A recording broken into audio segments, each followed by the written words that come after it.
नमस्कार। आज हम इंटरनेट पर एक ऐसे ट्रेंड की बात कर रहे हैं जो पहली नज़र में थोड़ा अजीब लग सकता है, शायद थोड़ा परेशान करने वाला भी। हाँ वर्ल्ड वॉर 3 मीम्स। हाँ। हम देख रहे हैं कि जून 2025 चल रहा है। ईरान और इजराइल के बीच तनाव जैसी चीज़ें, मतलब वैश्विक चिंताएं तो हैं ही। बिल्कुल है। और इसी माहौल में जनरेशन जी यानी जेन जी वो इंटरनेट पर डार्क ह्यूमर और व्यंग वाले मीम्स बना रही है। हम्म। तो सवाल है कि भाई ये चल क्या रहा है। हम्म। हमारे पास एक लेख है, जनरेशन जी और वैश्विक संकट में हास्य।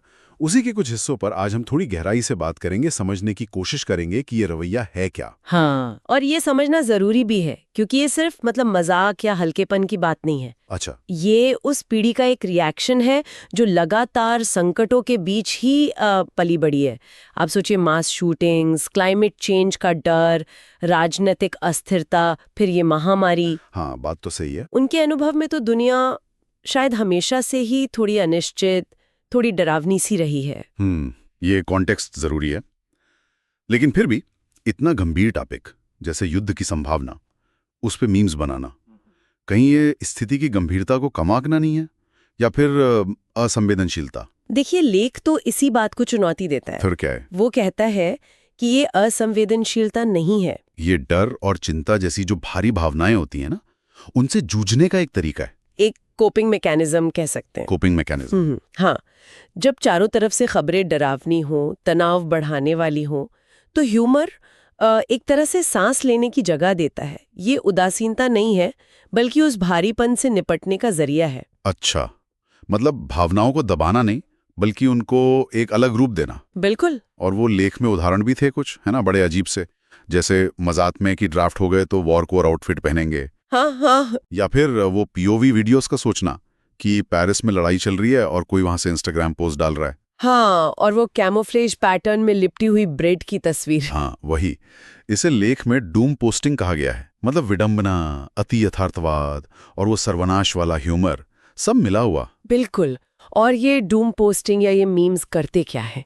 ये सीधे सीधे डर का सामना करने के बजाय उसे कुछ इतना बेतुका, इतना अजीब बना देते हैं कि शायद उससे निपटना थोड़ा आसान लग जाए। हाँ, डर को तोड़ मरोड़ देना एक तरह से। हाँ, कह सकते हैं उसे कम डरावना बनाने की कोशिश। हालांकि ये भी मानना पड़ेगा कि इसकी आलोचना भी होती है। हाँ, वो तो है। कुछ लोग मानते हैं कि ये युद्ध की जो असली पीड़ा है, जो त्रासदी है, उसे कमतर दिखाता है या लोगों को शायद असंवेदनशील बना सकता है। ये चिंता तो मतलब जायज लगती है। कहीं ह्यूमर हमें असलियत से बहुत दूर तो नहीं ले जा रहा? अच्छा। बल्कि ये इस बात का संकेत हो सकता है कि स्थिति को कितना गंभीर माना जा रहा है। मीम बनाने वाले शायद ये नहीं कह रहे कि अरे वाह, युद्ध मजेदार है। हाँ। वो बिना कहे ये जता रहे हैं कि मैं डरा हुआ हूँ और ये मेरा तरीका है इस डर से डील करने का। ये एक तरह का डिजिटल भावनात्मक कवच बन जाता है। हाँ, डिजिटल भावनात्मक कवच। ये इंटरेस्टिंग है। मतलब जब दुनिया के हालात काबू से बाहर लगें, बहुत बड़े, बहुत उलझे हुए, तो शायद हंसी ही बचती है जिससे उस स्थिति से गुजरा जा सके। हाँ, काफी हद तक ऐसा ही है। ये उस पीढ़ी की सच्चाई दिखाता है जिसके लिए ऑनलाइन दुनिया और असल दुनिया के अनुभव वो आपस में बहुत ज्यादा गुंथे हुए हैं। ये मुकाबला करने का एक तरीका है जो शायद पुरानी पीढ़ियों के तरीकों से बहुत अलग है। इसीलिए उन्हें ये अजीब लग सकता है, शायद गलत भी लगे। हाँ, ये फर्क तो है। पर इस पीढ़ी के लिए ये उतना ही असली है, उतना ही वैलिड है जितना कोई और तरीका। ये उनकी जबान है, उनका मीडियम है।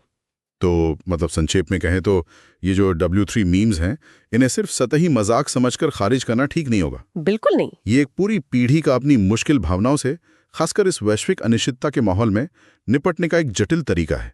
ये चुटकुले नहीं है, ये गहरे तनाव की एक तरह की अभिव्यक्ति है। आपने बिल्कुल सही समझा। और ये हमें सोचने पर भी मजबूर करता है कि कैसे अलग अलग पीढ़ियां अपने अपने समय के तनाव और संकटों से कितने अलग अलग तरीकों से निपटती हैं, है ना? हाँ, ये तो है। और यहीं पर एक विचार छोड़ा जा सकता है सुनने वालों के लिए। जैसे जैसे भविष्य में टेक्नोलॉजी और वैश्विक मुद्दे और भी पेचीदा होते जाएंगे, तब हमें अभिव्यक्ति के और मुकाबला करने के और कौन से नए, शायद आज हम सोच भी नहीं सकते वैसे तरीके देखने को